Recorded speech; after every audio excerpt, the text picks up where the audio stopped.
Hi students, question number 7. Which of the following pairs of physical quantities have the same dimensions? Now, these are all some physical quantities. Some of the quantities you must have heard in your earlier classes.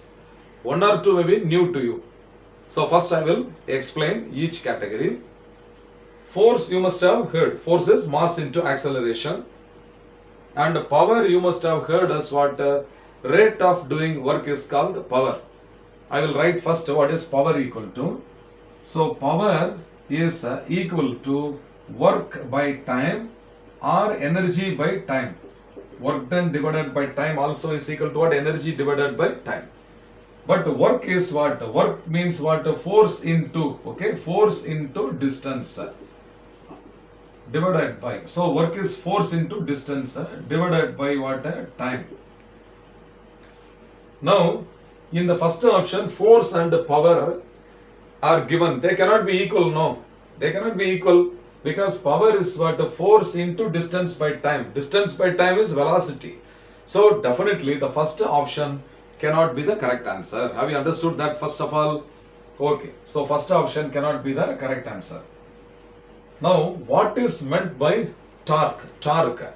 Say for example, I will take this is scale and I will fix this to an axis. This is fixed to an axis. Now I am applying a force. You see here I am going to apply a force on this like this perpendicular to this length of this rod. Now when I apply a force to this rod which is fixed at one point, the rod is undergoing a rotational motion. Can you see here? Can you see that does it undergo a rotational motion? Okay. So this rotational force, I can say the force acting on this scale into the perpendicular distance from the axis. The force acting on it multiplied by the perpendicular distance which is equal to what? The length of the rod. That only is called as torque. Torque means a twist. Okay. So the rotational effect produced by this force is called as torque.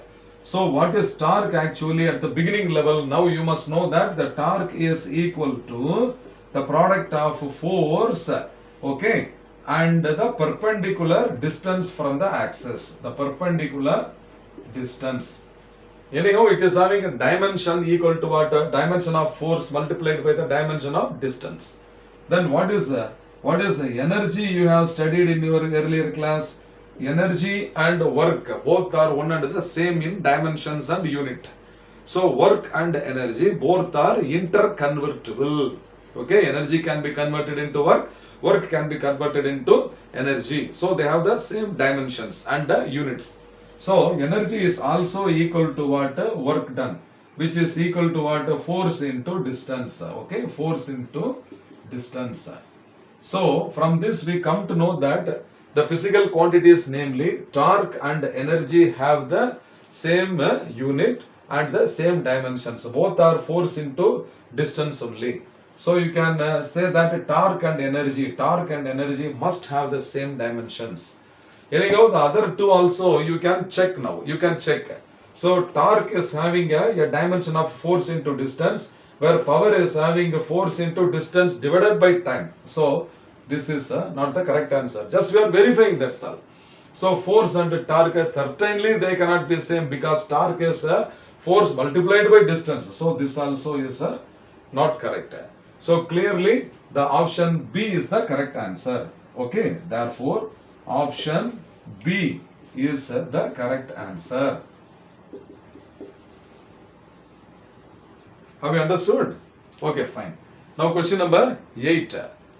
The dimensional formula for Planck's constant is better you can memorize this dimensional formula, but since you are all in class 11th, you may not be knowing much about the Planck's constant. I will give some interesting introduction about the Planck's constant. Now, there are different theories of light. The theories of light given by Isaac Newton. Corpuscular theory was given by Isaac Newton. Wave theory was given by Christian Huygens. Like that, one more theory of light was given by Max Planck. Okay, this quantum theory.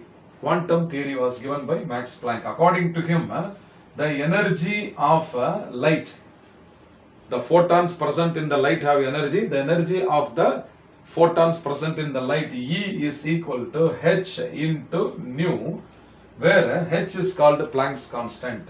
So here E represents, in this equation, E represents what? Energy, and C, that is nu equal to, okay, nu represents the frequency. Okay, frequency is nothing but reciprocal of the time period.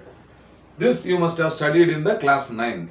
So frequency of a wave you have studied. So here frequency of the light wave is the reciprocal of its time period. Here h is called the Planck's constant. So from this equation I can write h is equal to what? E divided by nu. So this is equal to what? Energy divided by nu. Nu is what? Frequency. Okay. But what is frequency? Already it is a reciprocal of time or time period. Therefore, this Planck's constant is also equal to what? Energy multiplied, okay, energy multiplied by the time period. So, this Planck's constant has the dimensions of energy multiplied by the dimensions of a time period. Okay. But what is energy already? So energy is what? It is having the same dimension of work done or not work done. So work done is what? Force. Okay, work done is what? Force into distance. So energy is also having the dimension of what? Force into distance. So into time. So what is the dimensional formula of force? Mass into acceleration. So force is m l t power minus 2. Okay, this is multiplied by distance. Distance is L, and time is having the dimension of t. Okay, students. Now we will reduce this. So L into L is L square. So this is equal to m. L into L is L square. Then t power minus 2 multiplied by t power 1. So it is t power minus 1. Okay, so this is t power minus 1. This is the dimensional formula for Planck's constant. So roughly you can remember this. Planck's constant is the product of energy into time. Energy into time. Understand? So the dimensional formula, which of the options is the correct answer? You see, ml square t power minus 1. Option A is the correct answer. Okay. Therefore, this option A is the correct answer. Now, one more information I will tell you. You remember, since the dimension of Planck's constant is equal to the product of energy and time, what must be the unit of Planck's constant? Also, they are asking us one MCQ. Understand? Unit must be unit of energy multiplied by time. So its unit is joule into second. Joule second. This also you keep it in your mind. Have you understood, students? Fine.